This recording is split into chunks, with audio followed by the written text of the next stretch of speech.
दोस्तों मैंने कई बार सुना है कि माँ का त्याग, माँ का बलिदान सबको दिख जाता है, पर पिता का किसी को दिखाई नहीं देता। ये सच है कि पिता घर के छत की तरह होता है, बारिश और धूप सब सहता है। जैसे छत पर सब लोग ध्यान नहीं देते, उस तरीके से पिता के त्याग पर, पिता के कष्टों पर भी ध्यान कम जाता है। लेकिन मैं जो इस वीडियो में कहने वाला हूँ उससे शायद आप एग्री ना हो, क्योंकि हो सकता है आपने वो एक्सपीरियंस ना किया हो, पर वो मेरा एक्सपीरियंस भी रहा है और मुझे लगता है कि कई लोगों ने उसे एक्सपीरियंस किया होगा। दोस्तों कुछ तो ऐसा होगा कि माँ और बाप दोनों का जब भी कंपैरिजन किया जाता है तो महापुरुष हो, ग्रंथ हो, सब में माँ का स्थान जो कहा जाता है वो पिता का नहीं कहा जाता।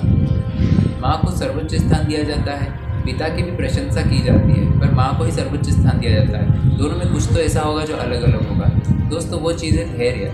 माँ जो धैर्य का महासागर है, पिता में धैर्य की कभी कभी थोड़ी कमी हो जाती है। पिता धैर्य की नदी की तरह है, जिसका पानी कम ज़्यादा होता रहता है, कभी कभी पूरी तरह सूख जाता है, कभी बाढ़ भी आ जाती है। लेकिन माँ धैर्य का महासागर है, जिसका पानी कभी कम नहीं होता है, जिसका धैर्य कभी कम नहीं होता है। ये वीडियो वैसे तो पापा लोगों के काम का है, पर पिता के अधीर होने का सबसे बड़ा खामियाजा उसके बच्चे को, खासकर बेटे को भुगतना पड़ता है। और वहाँ जहाँ पिता कुछ खास न कर पाए हो और एक बड़ा सा परिवार हो, और पिता वहाँ दिखाना चाहते हो कि मैं भी हूँ, मेरा भी कुछ स्थान है और मुझ में भी कुछ है, तो वहाँ उनके बेटे पर बड़ा दबाव बनता है, क्योंकि वो मानते हैं कि मेरा वक्त जा चुका है और अब मेरे सपने पूरे करना, मेरा नाम करना, ये मेरे बेटे का फ़र्ज़ है।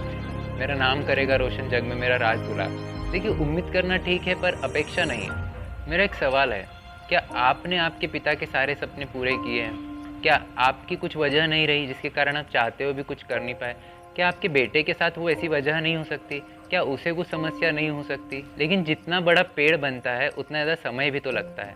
पेड़ को बढ़ने का समय तो दीजिए। आपको अपने बेटे से बड़ा काम चाहिए तो उसको ज़रा फ्री रख के उसे वक्त दीजिए, थोड़ा धैर्य रखिए। एक दो बार बेटा कमज़ोर क्या पड़ा, आप उस पर फट पड़ते हैं कि तू नहीं होता तो ही अच्छा होता, उसके अस्तित्व पर ही प्रश्न करने लग जाते हैं और फिर उससे आशा करते हैं कि बेटा हमारा नाम करेगा। आप उसको मेंटली कितना टॉर्चर कर रहे हैं, आप इमोशनली उसको टॉर्चर कर रहे हैं। बेटा ऑलरेडी परेशान है पापा जी, उसका साथ दीजिए। आप कहेंगे साथ तो दिया, छोटे से बड़ा कर दिया, इस लायक बना दिया। देखिए, साथ का कोई टाइम नहीं होता है, साथ देने का टाइम अनलिमिटेड होता है। सारी ज़िंदगी भी अगर उसको आपका साथ चाहिए होगा तो भी आपको देना है, और ना ही साथ देने की कोई शर्त होती है। ये बिजनेस थोड़े ही है। बेटा गिरे, पड़े, तोड़े, ठहर जाए, सो जाए, हर समय आप उसका साथ दीजिए प्रेम के साथ। और फिर भी अगर वो कुछ नहीं कर पाए तो भी उसे प्रेम के साथ अपना समर्थन, अपना साथ दीजिए, क्योंकि आपको उसका साथ इसलिए नहीं देना है कि वो कुछ करेगा। आपको उसका साथ इसलिए देना है क्योंकि वह आपका बेटा है, उसका आप ही सहारा है, ताकत है, आप आगे बढ़ने की वजह है, कारण है जिसको देखकर वो आगे बढ़ना चाहता है। बेटे को इसलिए मत चाहो, इसलिए मत लाड़ करो कि वो बड़ा होकर मेरे लिए कुछ करे, बल्कि इसीलिए उसे अपना सब कुछ दो कि वो आपका बेटा है।